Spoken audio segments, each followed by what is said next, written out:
And so me and your mom talked for a while, and then she asked if I wanted to eat anything. And I said no because I was all right. But then she said that she didn't eat much that day.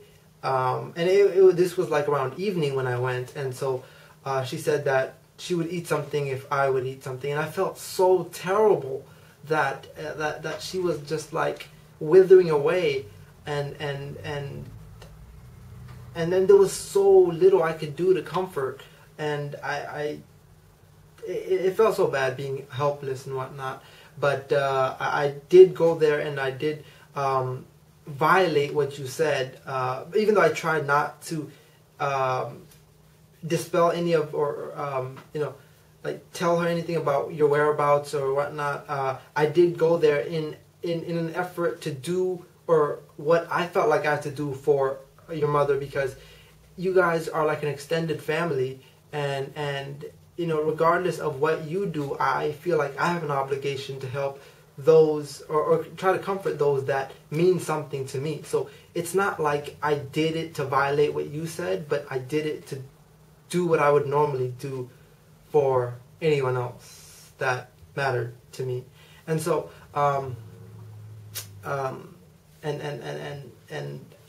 and then I left that day feeling very, very, I felt a bit better that I had come, but worse because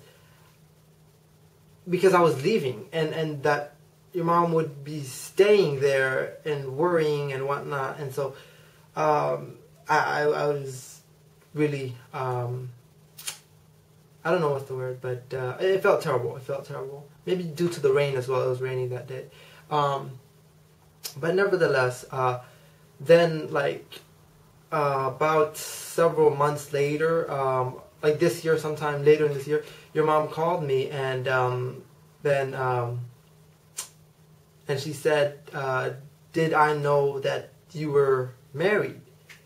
And I was taken aback. I was like, what did you say?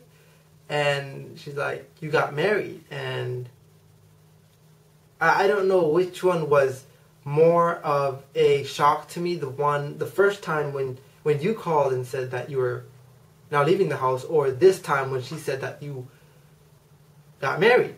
And I to be honest, like, I probably should have just been happy for you and like, oh, that's great. But I felt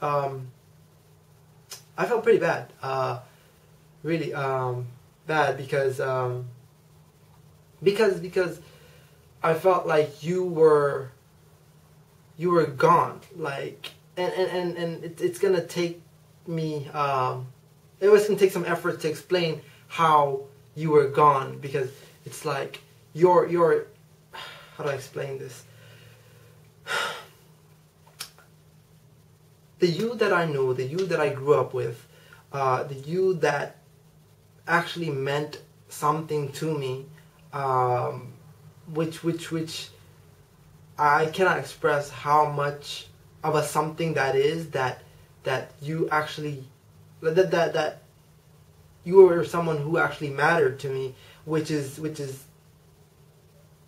really something, because there's so